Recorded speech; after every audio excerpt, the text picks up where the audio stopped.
Hey everyone, my name is Wedge. After a brief recovery break, we're back with another tournament review. Today we've got the top 8 from GP San Antonio and the Star City Games Open in Atlanta, so there's no time to waste. Let's get down to it.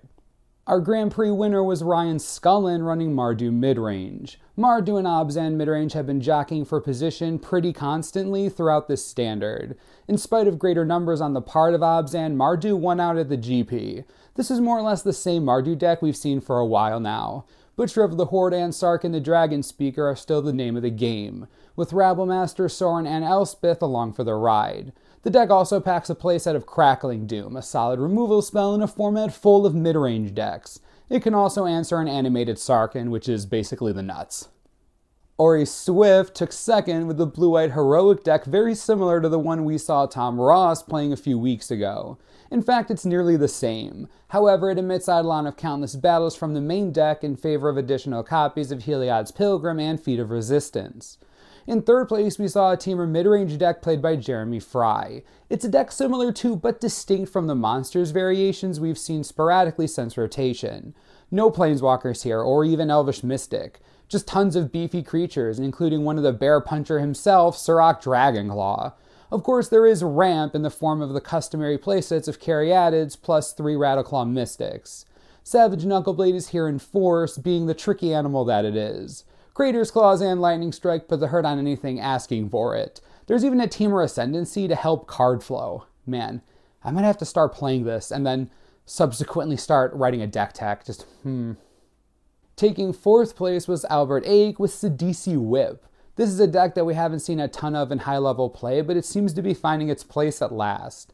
With targets like Hornet Queen and Segu Mauler, it's easy to see why. Cards like Sidisi, Brood Tyrant, and Satyr Wayfinder load the graveyard while providing some extra value. One Soul of Innistrad gets some extra value out of any other creatures that get milled along the way. Additionally, this is the rare deck that can actually take advantage of a full set of Murderous Cut. The graveyard's always going to be stocked. Angel Salache finished in 5th with Obzan Midrange. However, this deck had a slightly more aggressive edge to it. Fleece Mainline and Brahma's King of Oreskos can put on the hurt early, but eventually an Elspeth or a Wingmate Rock is going to come calling. There's a bit of removal, of course, but not as much as a lot of the other mid-range decks. You gotta make room for those creatures, after all. Next up is Larry Lee in 7th with a deck simply called Jeskai. It's a more mid-range take on the colors than most, with Hordeling Outburst to apply early game pressure or provide blockers, and Wingmate Rock later on. However, the spell selection is pretty familiar. Stoke the Flames, Jeskai Charm, Dig Through Time, and so on. In 7th place, Rando Gay ran another Obzan mid-range deck. He had a full set of Fleece Mainline on hand. However, in the place of, say, Brahma's, he had Thoughtseize for a somewhat more controlling angle. Beyond that, though, there wasn't much else to note here. At this point, you could probably tell me the rest of the list. In 8th place was Gareth A. with what is certainly the quirkiest deck in the top 8, Mono Red Cruise. As the name implies, it's a mostly red deck splashing blue solely for Treasure Cruise. Because of that, the deck has a heavy lean towards instants, sorceries, and fetch lands, with only 12 creatures and 2 Sarkin. Those creatures are quick and aggressive. Monastery Swift Spear makes perfect sense. Firedrinker Satyr also puts on the early aggression, and Rabblemaster is just plain good. And then when you hit turn 6 or 7 and you start to run out of cards, the cruise is there. That's it for the GP, so let's take a look at the SCG Open. Winning the event was John Farrow's Sultai Reanimator. This is pretty similar to the deck we saw in the GP top 8, though with the addition of Commune with the Gods for extra graveyard filling, and Farika God of Affliction to get more mileage out of it. Next up was James Hames with yet again Obzan Midrange. This deck made some very unusual decisions with regards to one-ofs. Hornet Queen, Soul of Theros, and Banishing Light all put in appearances. Liliana Vess was also a one-of, funny enough, so if you thought you'd tutor your way out of this one, well, you've got to think of something else. With that said, results don't lie, and this is the second place deck, so there you have it. Third place went to Matt Bone with yet another Obzan midrange deck. This one had a couple of Brahmas and a Murderous Cut in place of some of the one-ofs we saw in the previous deck. A Johnny Mentor of Heroes took the place of Liliana Vess, providing some additional card and creature advantage.